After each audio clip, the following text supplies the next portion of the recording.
Tac tac. Qui est là? Ah non, non, non, non. On a fait un parcours itinérant. Après, niveau temps, c'est plus court quand même. Parce que j'aime pas. Et depuis 3 ans, je fais du rugby au club de Clisson. Moi, la plupart du temps, quand je m'ennuie vraiment, j'ai vraiment rien à faire, je me pose dans mon lit, puis... D'accord. Bonjour à toutes et à tous, on est donc le vendredi 28 mai et on accueille une deuxième classe. On avait, après les 3e D, on accueille maintenant la 3e B du collège Saint-Joseph, c'est bien ça? Oui, ouais. Ils sont avec moi. Du coup, on est réunis aujourd'hui pour parler un petit peu de cette année scolaire qui se termine et de cette année plus globale qu'on a vécue avec le Covid, avec des multiples confinements, avec des protocoles qui ont beaucoup changé, avec des couvre-feux, d'abord à 18, puis à 19, puis maintenant à 21, puis bientôt à 23. Enfin bref, il s'est passé plein de choses et l'idée c'était d'en discuter du coup avec les élèves, faire un peu le point à cette période charnière de fin d'année de 3e où vous allez quitter le collège pour passer au lycée, vous allez vivre un été certainement un peu différent de celui que vous avez vécu l'année dernière, etc. Donc l'idée c'était d'en faire un point, comme je vous disais, un peu en amont là-dessus avec vous et parler notamment de qu'est-ce qui a changé depuis mars 2020 dans vos vies, à quel point vos quotidiens ont été impactés, à quel point du coup vous avez dû réorganiser un petit peu vos semaines, vos activités, à quel point ça a eu un impact sur aussi bien la famille, vis-à-vis des amis, vis-à-vis de la scolarité, tout ça. Il y a plein de choses qu'on a un peu envie d'aborder avec vous et du coup moi j'aimerais savoir déjà c'est quoi votre sentiment là le vendredi 28 mai par rapport à si on se projette, si on revient surtout en arrière à mars 2020. Qu'est-ce qui a changé dans vos vies? Au niveau de la scolarité, tout d'abord le travail à distance. Donc lors des confinements, l'emploi du temps change, mais on reste à la maison, on travaille, mais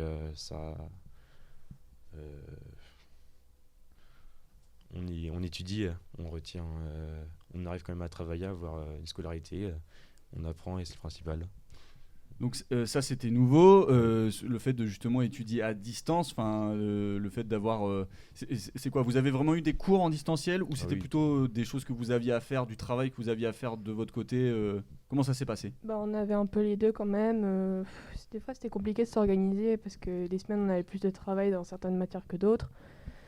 Mais pour quelques personnes c'était plus facile que d'autres et on n'avait pas d'évaluation donc ça allait. Mais c'était surtout les visios qui étaient un peu énervantes, mais ça allait. Les cours en visio?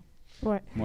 Et quand tu dis que ça a été plus facile pour certaines personnes que d'autres, plus facile en termes de concentration, plus facile au niveau de technique, c'est... En tout, parce qu'il y en a qui arrivent plus à se concentrer que d'autres, il y en a qui...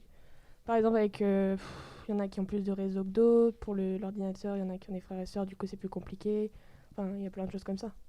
Ouais, c'est vrai que c'est quelque chose qu'on n'a pas du tout abordé avec le groupe d'avant, mais c'est la grosse nouveauté de cette année avec le Covid, c'est qu'en fait, dans la réorganisation, on a eu beaucoup besoin de la technique et notamment justement de tous ces nouveaux outils. Enfin, nouveaux, ils n'étaient pas forcément nouveaux, ils étaient déjà là, mais c'est juste qu'on a mieux appris à les utiliser et ils se sont développés en même temps que le Covid. C'est justement les Zoom, les Teams, c'est toutes les plateformes qui permettaient de faire de la visio. Tous les outils numériques ont dû se développer pour permettre aussi bien aux scolaires qu'au milieu professionnel de continuer à fonctionner, quoi.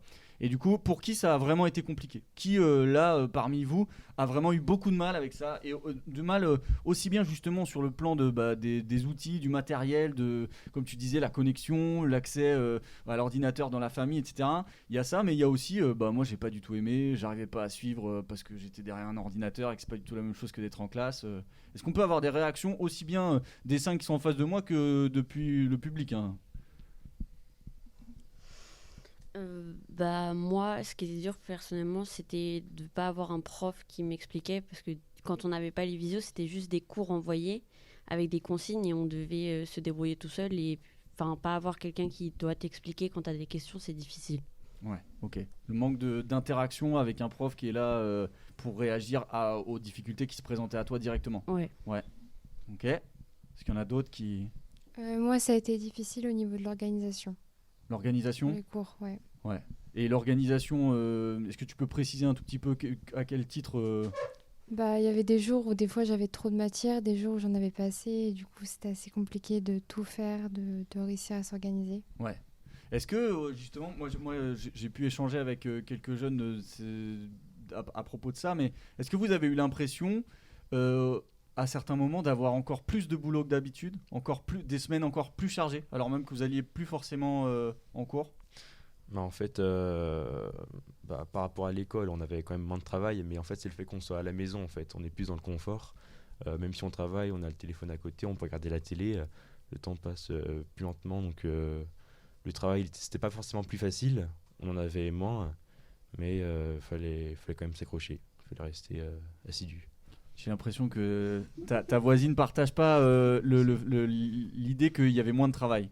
Mais non, il y avait exactement la même chose, mais des fois, il y avait beaucoup plus de choses à faire que... Enfin, il y avait plus d'exercices, du coup, et c'était plus long à faire. Du coup, si, ça prenait beaucoup plus de temps. Moi, je pense que ce qui fait qu'on trouve qu'il y avait plus de travail, c'est parce qu'on n'avait pas un professeur qui nous fasse un cours et qui nous explique des choses. Du coup, on avait plus de feuilles et plus de choses difficiles à travailler. Ouais. Les autres, tu voulais intervenir Non, pour moi, ça s'est bien passé. Ouais, ça s'est bien passé. T'as pas trouvé ça difficile? Non. Parce que justement, tu dirais que ça a été plus facile que d'autres. À quel niveau? Tu maîtrisais déjà ces outils, cette manière de travailler, ça t'allait Oui, j'arrivais à peu près à me gérer en emploi du temps. Et puis, je comprenais à peu près les matières qu'on nous envoyait, donc ça allait. Ouais.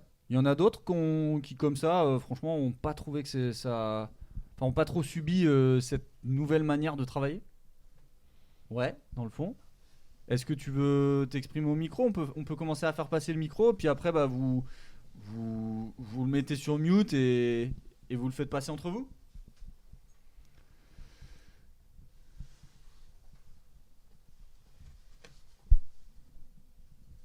Donc moi personnellement c'est un petit peu comme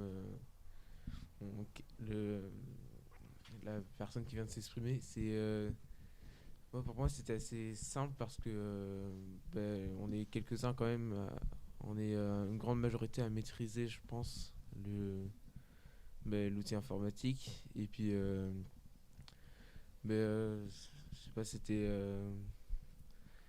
il y avait plus d'exercices et moins de cours. Du coup, c'était pas dosé comme si on était en présentiel sur place dans l'établissement. Mais en même temps, moi, personnellement, j'ai trouvé ça... j'aime bien le travail en distanciel. Je dirais pas que je préfère au travail en présentiel, mais j'apprécie autant l'un que l'autre. Ok, très bien. Et c'est intéressant ça, sur ce côté, on a tous dû découvrir en même temps ce que c'était de devoir travailler en distanciel. D'ailleurs, ce terme, moi je l'avais jamais entendu avant l'année dernière, en fait, l'idée de distanciel par rapport à présentiel. Or, c'est vraiment rentré dans les usages de tout le monde. Je ne sais pas si vous en avez discuté avec vos parents, mais les adultes dans le milieu professionnel ont dû aussi découvrir le télétravail imposé, là où avant c'était plutôt des demandes de gens qui demandaient à avoir la possibilité à travailler depuis chez eux une fois par semaine, de temps en temps. Là, il y a eu vraiment, on a imposé à certaines personnes de plus venir au travail. Et je sais que ça a beaucoup divisé. Ça a été vraiment une question avec certains qui adorent, qui trouvent du coup beaucoup de confort dans le fait de ne plus avoir les déplacements pour aller... ça aussi, par exemple, ça a dû vous changer. Vous qui, je ne sais pas si vous prenez tous les transports scolaires, mais faut se lever à telle heure le matin pour être prêt pour prendre le car, pour arriver au collège à l'heure, etc. Là, le fait de ne plus avoir à se lever... Est-ce qu'en termes de sommeil, ça a changé quelque chose, le Covid, pour vous?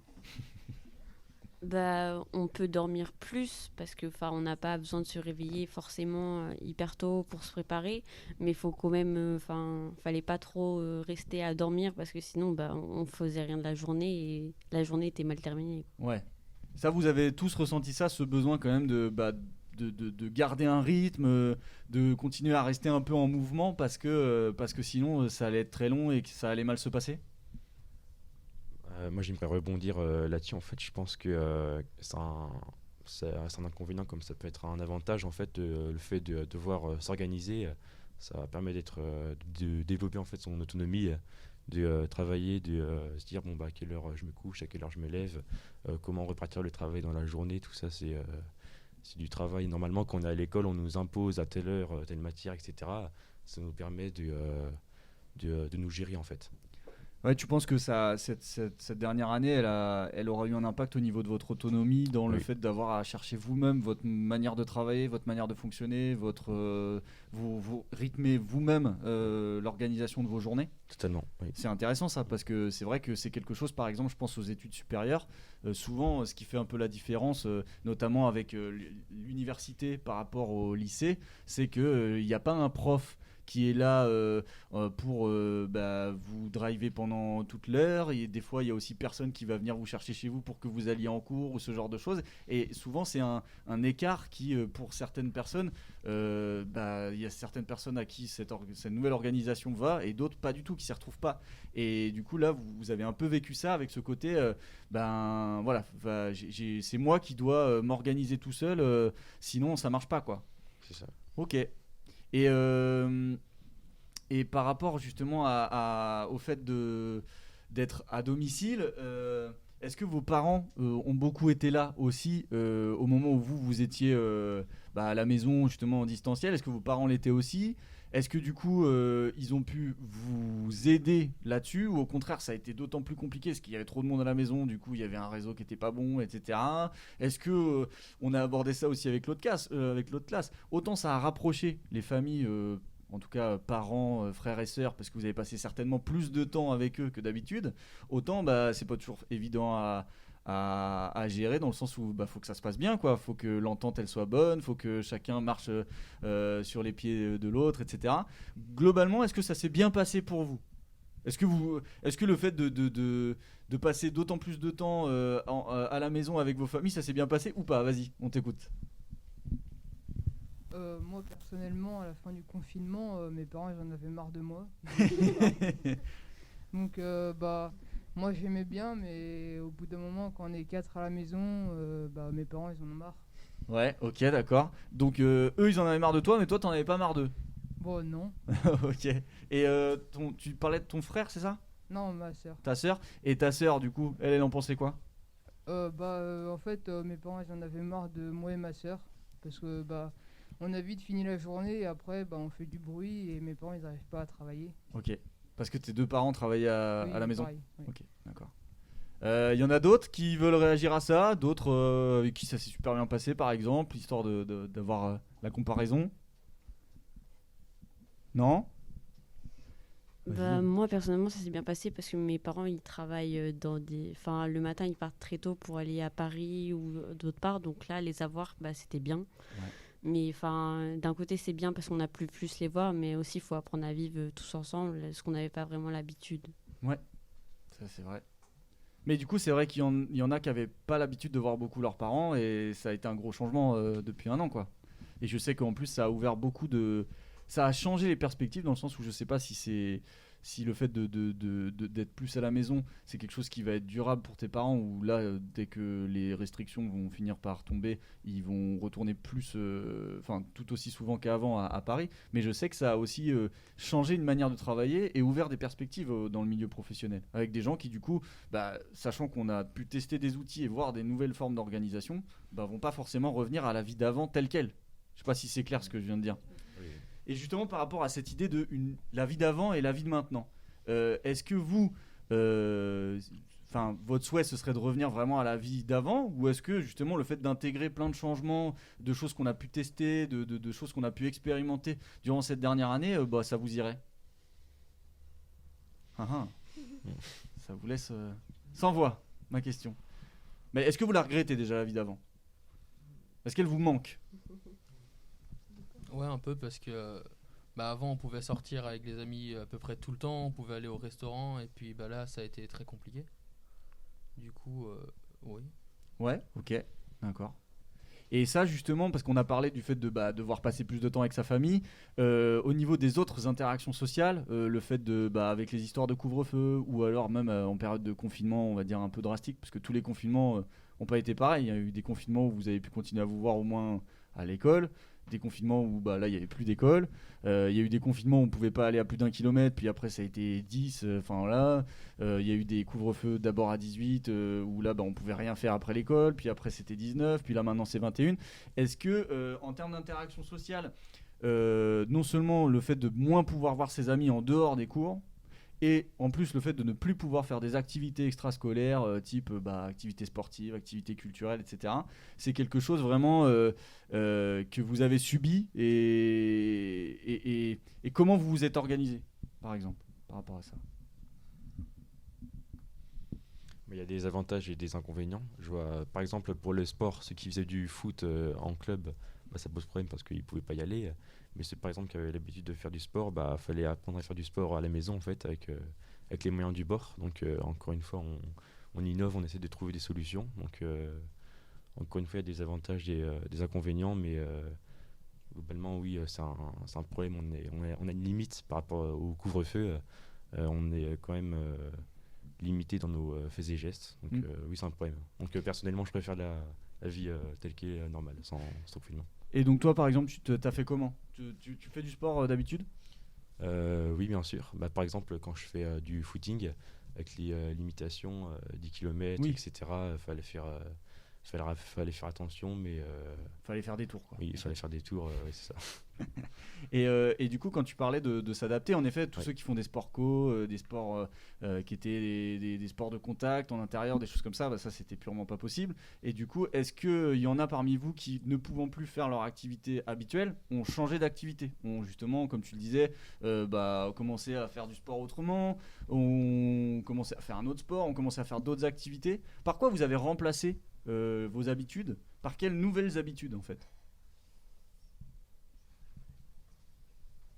Moi, personnellement, c'était plus rester dans le canapé à regarder la télé. Et voilà, quoi, le sport, ça n'a pas vraiment été l'activité du confinement. Parce que là, non, mais franchement... Et pour le coup, toi, je sais que tu fais un sport collectif et ça t'a manqué, ou tu t'es satisfait ça t'allait bien de faire une pause dans le sport avec le fait de faire d'autres activités que tu fais moins d'habitude? Pas trop, parce que le problème, c'est que moi, je fais du basket et les matchs, du coup, ils se sont arrêtés vite. Et c'était énervant parce que du coup, on pouvait plus jouer et les entraînements, ils sont arrêtés pas longtemps après. Et quand on a repris, donc là, on a repris la semaine dernière, je crois.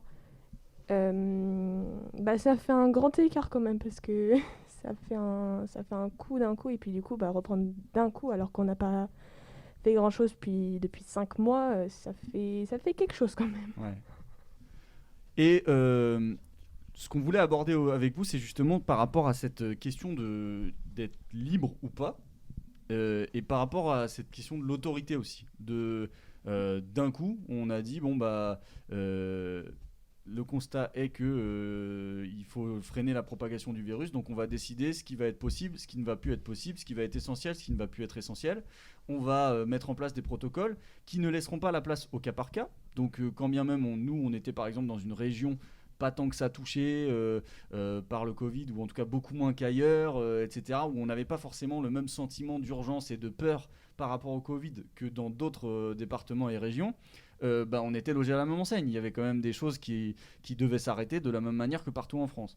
Et du coup, le fait que les règles soient les mêmes pour tout le monde et qu'on vous impose comme ça des choses, est-ce que vous avez trouvé que ça avait été relativement clair et évident qu'il fallait s'y plier, ou il y a des choses, vous compreniez pas pourquoi on vous les imposait? Est-ce qu'il y a eu un espèce de petit sentiment de rébellion en vous qui vous faisait vous dire non mais attends, c'est quoi ce délire, moi j'ai pas envie de me plier à tout ça? Est-ce que en fait on voudrait se poser la question aussi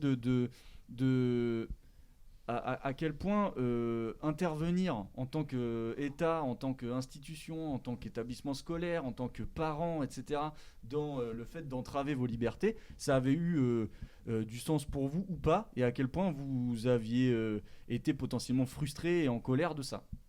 Et pour ça, pour démarrer en fait un peu cette question de justement ce rapport à la liberté, à l'autorité, il y avait, alors là c'est pas une jeune, je crois, mais on avait en tout cas un petit extrait sonore qu'on voulait vous passer qui pourrait servir de point de départ à ça.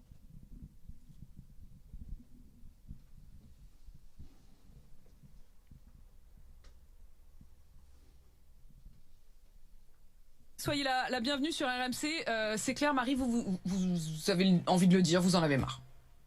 Moi j'en ai marre, j'ai plus envie d'obéir. Plus envie d'obéir à quoi? À qui? J'ai plus envie d'obéir à cette dictature sanitaire qu'on nous impose. J'ai plus envie j'ai plus envie, les interdits, j'ai passé l'âge, j'ai plus envie de tout ça. Je vois la catastrophe psychologique qui est en train de se passer autour de nous. Je vois que chaque jour, on doit prendre des décisions dans un seul objectif de protéger les autres et d'être en permanence, se sentir coupable de ne pas respecter les règles. J'en ai marre de voir défiler sur les plateaux de télé des politiques et des scientifiques qui se contredisent, ce qui est valable le matin ne l'est plus le soir. J'en ai marre. Vous savez même plus qui croire, Marie? Mais qui croire, je veux dire, tout est confondu. Alors par rapport à ça, justement, là, il y a ce sentiment de ras-le-bol. Est-ce qu'il y en a qui, parmi vous, qui ont senti ou sentent encore à l'heure actuelle un sentiment de ras-le-bol, c'est-à-dire déjà cette situation sanitaire, on n'en peut plus, mais aussi ce côté, moi j'arrive plus à respecter et les gestes barrières, j'arrive plus à respecter les consignes qui nous sont données, etc. Est-ce qu'il y en a parmi vous qui ont ce sentiment de frustration, de colère ou d'incompréhension et qui du coup ont de plus en plus de mal à accepter les choses telles qu'elles sont? Non, vous à l'inverse, du coup, vous me dites si vous n'êtes pas d'accord justement, mais vous avez bien compris pourquoi on vous demandait de respecter ces protocoles, pourquoi on vous demandait de respecter les consignes sanitaires. Vous avez, comme tout le monde, subi ce qu'on nous imposait, mais ça vous a pas posé de questions d'ordre plus philosophique. Vous vous êtes pas dit mais en fait c'est pas possible d'arrêter comme ça la vie pendant X temps par rapport au virus. Non, vous étiez d'accord avec ça? Moi personnellement oui, parce que d'un côté il y avait une raison pour que ça le fasse, et s'il y avait des consignes à respecter, c'était peut-être pour une raison qui normale, et le Covid à la base ça tuait des gens, et s'ils ont fait ça c'est surtout pour nous protéger, et bon, même si des fois c'était un peu trop strict et que je pense qu'à un moment donné on les respectait pas toutes parce qu'il y en avait un peu trop, mais ça servait quand même. Ça c'est intéressant ce que tu viens de dire, parce que du coup ça pose la question de et là il n'y a pas que votre génération, tout le monde, à quel point on respecte les... Est-ce que vous avez toujours réussi justement à respecter toutes les consignes? Ouais, vas-y. Mais moi je pense avoir réussi à respecter l'intégralité des consignes, je pense, mais parce que je vais renoncer par exemple pour mon espace sportif autour de chez moi, par exemple, je vais le réduire. Je me disais que si c'était pour sauver des personnes de la Covid, ça valait le coup. Et ça, c'est une autre question que je voulais vous poser, c'est est-ce que le fait de respecter ces consignes-là, le fait de vous plier à ces nouvelles règles, vous le faisiez pour vous ou vous le faisiez avant tout pour les autres? Est-ce que, par exemple, vous aviez peur pour vous de ce que le virus pouvait vous faire? Ou est-ce que c'était davantage la peur justement déjà des risques que vous pouviez faire encourir à votre entourage? Je pense aux personnes à risque, notamment les personnes âgées, mais ça peut être déjà vos parents ou quoi que ce soit. Est-ce que c'est les chiffres donnés au niveau national avec le côté en fait il faut enrayer cette pandémie, du coup on n'a pas le choix, il faut faire les efforts? C'était plutôt quoi? Moi je pense qu'on avait tous peur pour nos proches, surtout au niveau du Covid. Ouais, et les proches, c'est plutôt qui du coup? Mes amis, ma famille, les gens que j'aime, quoi. Ouais, ok. Mais du coup, avec une autre classe, on abordera un peu plus cet aspect-là. Mais vous, d'après vous, le risque, notamment pour les jeunes de votre génération, il était réel ou c'était plutôt les personnes un peu plus âgées, les personnes vraiment à risque? Ou est-ce que vous pensez que pour des gens de votre âge, le Covid la Covid reste dangereux ou pas? Je pense que nous, on était quand même moins à risque. Je pense que c'était plus les personnes âgées qui étaient vraiment en danger. Ouais. Et donc, ne serait-ce que pour elles, ne serait-ce que pour protéger les proches, ça suffisait de justement mettre un petit peu plein de choses que vous auriez aimé faire à votre âge, aimé vivre, de mettre ça en parenthèse. Ça, la question se posait pas. Oui. Ouais. Ok.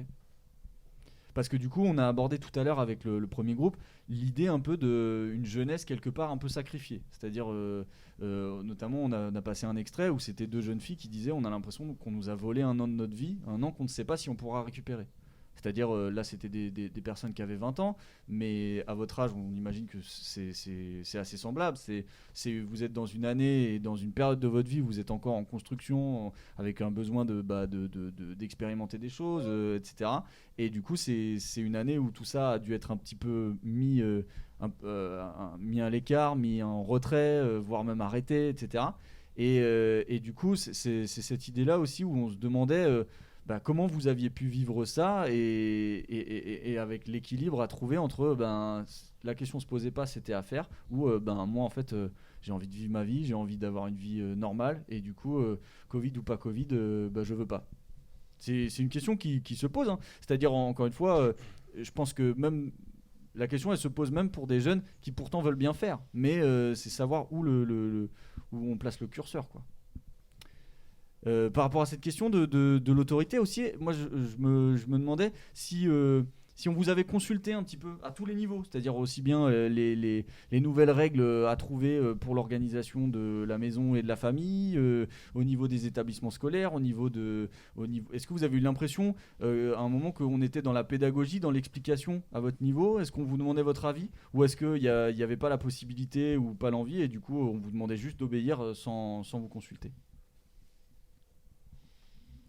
Je pense qu'on n'a pas trop le choix, hein. Enfin, je pense du coup à l'école.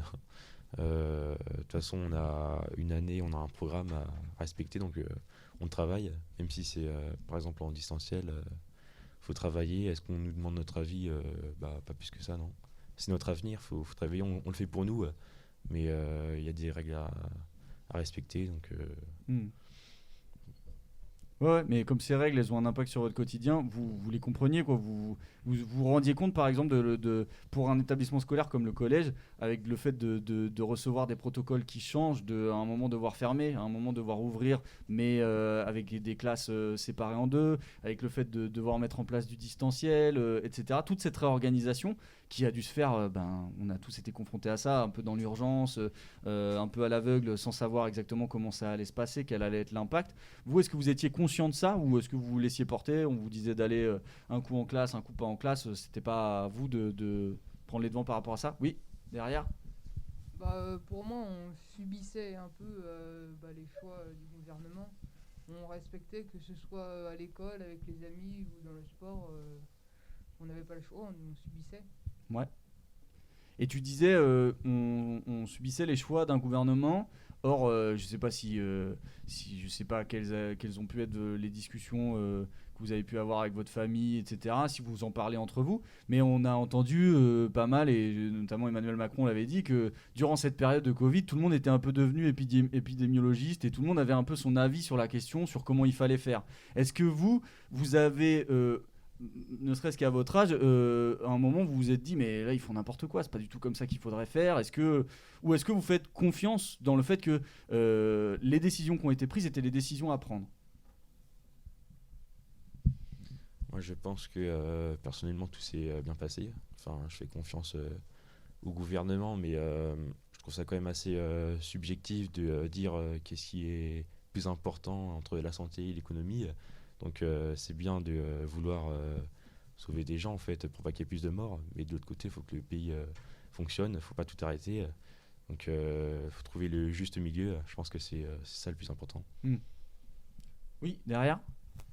Après je pense qu'il y a des points de vue de chaque personne, mais aussi de chaque milieu. Par exemple les travailleurs ou les personnes scolarisées comme nous. Je pense que les travailleurs voulaient, je pense plutôt minimiser les confinements, pouvoir travailler le plus normalement possible. Et que nous, je pense c'était peut-être un petit peu plus varié, parce qu'il y en a qui aiment bien aller en cours, il y en a qui n'aiment pas. Et puis, si moi, de mon point de vue à moi, il y avait... je trouvais que à certains moments, dès que l'épidémie dès qu'il y avait moins de cas de Covid, on relâchait un petit peu les consignes et du coup ça remettait plus de cas de Covid. Du coup on était plus strict, puis ça se répétait. Ouais.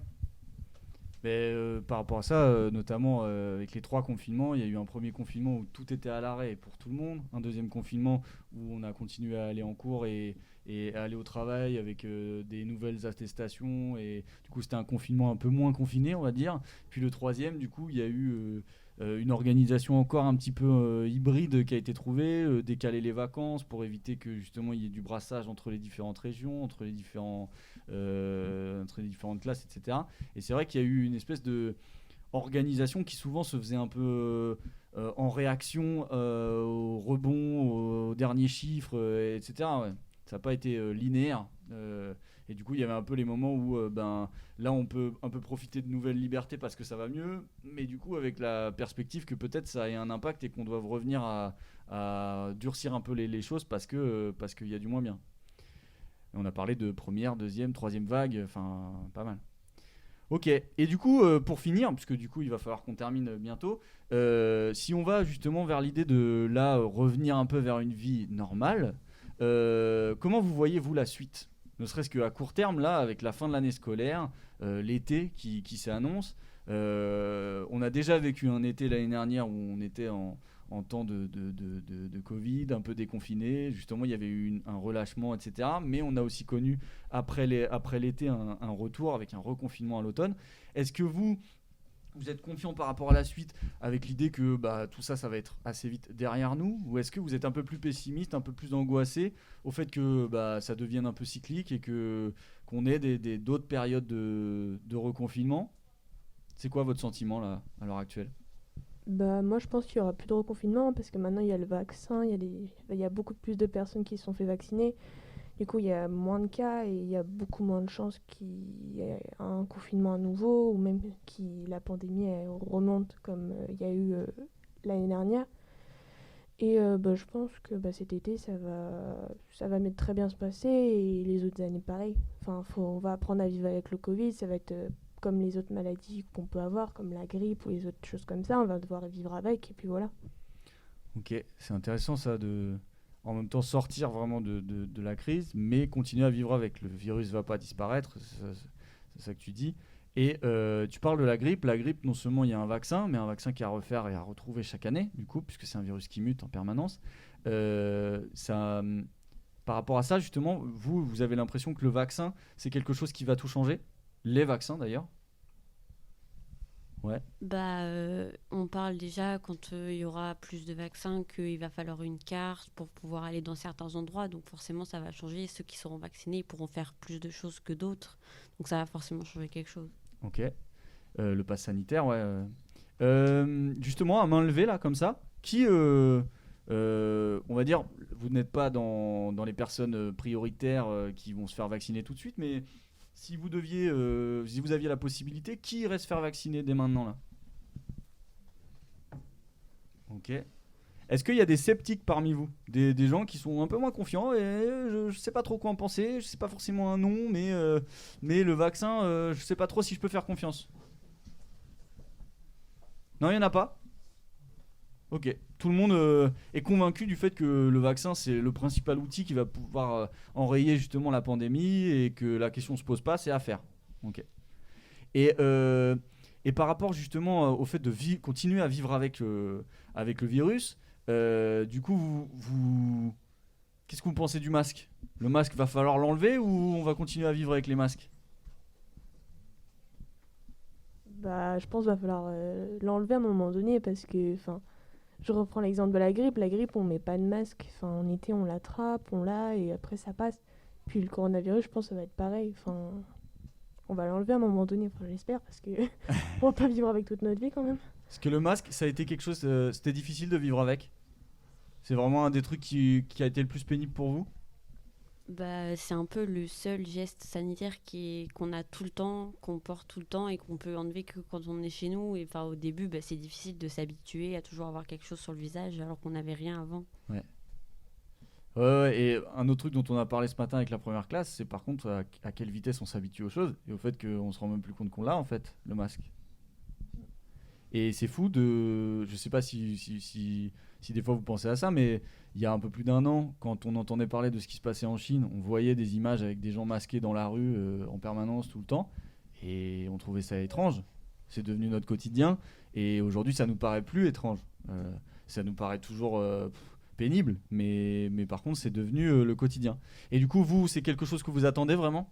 Le fait de... un symbole de... bon, bah, on est sorti de ça, c'est le fait d'enlever le masque ? Vas-y, ouais. Là, je parle au nom de tous ceux qui ont des lunettes. Tous ceux qui ont des lunettes, je pense qu'ils sont pressés d'enlever le masque parce que avoir des lunettes avec un masque, c'est vraiment très très énervant. Il faut le monter à peu près jusqu'au front et on en a marre. J'entends ton message. Ok. Je crois que c'était Écart. Ouais. Du coup, pour finir, est-ce que vous êtes... Si on parle de l'avenir plus lointain, c'est-à-dire là vous allez passer au lycée, que ce soit dans vos études au lycée, dans vos études supérieures après, ou même dans vos débuts dans le monde professionnel, est-ce que vous êtes assez confiant justement dans l'idée que les choses vont rentrer dans l'ordre et vous allez pouvoir vivre une fin de scolarité et un début dans le monde professionnel à peu près normal, ou est-ce que vous avez l'impression que l'impact de ces 2 années scolaires un peu chaotiques, etc., sur le monde du travail, est-ce que vous pensez que cette période aura eu un impact assez important ? Vous n'avez pas d'avis particulièrement par rapport à la question ? Vous êtes plutôt en train de nous dire c'est encore un peu loin de moi, ça ? Ouais, ok. D'accord.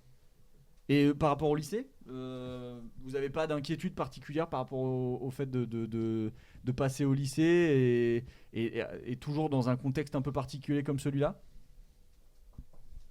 On n'a pas été suivi pareil cette année, donc je pense que ça va être un peu plus compliqué pour le lycée. Ouais, ok. Parce qu'en termes d'accompagnement sur ce passage entre collège et lycée, ça n'a pas été la même chose, c'est ça ? Non. Ouais. Parce que d'habitude, c'est comment ?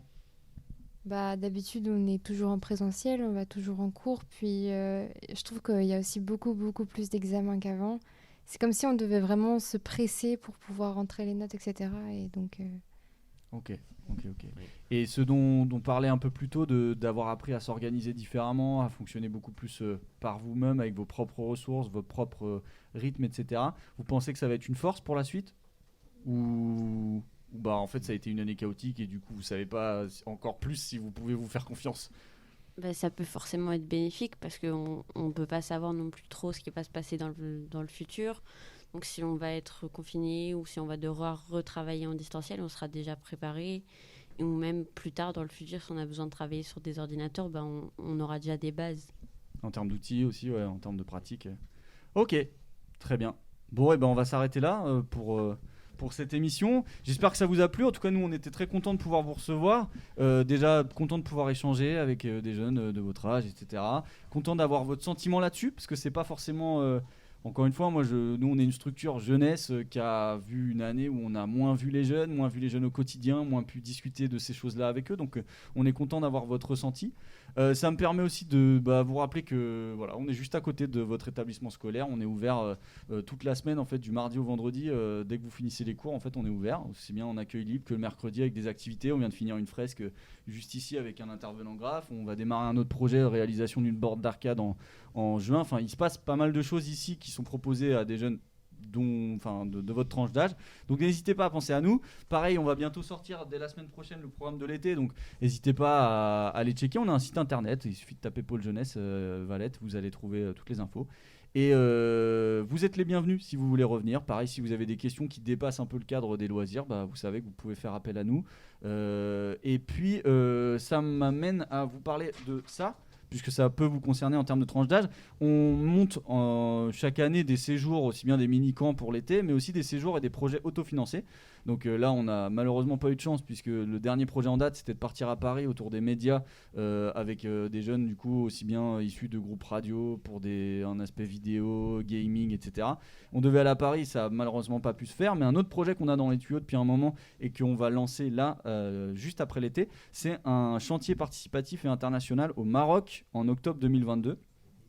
L'idée, ça va être de constituer un groupe, là, d'ici la fin de l'été, un groupe de 15 jeunes maximum, qui partira en octobre 2022 à Essaouira avec une association qui s'appelle Afulki, et pour non seulement une découverte de Essaouira, du Maroc, etc., mais aussi et surtout dans l'idée d'un chantier solidaire. Donc je ne sais pas si ça vous parle, mais c'est l'idée de rénover, en fait, c'est une école, c'est ça ? Ouais.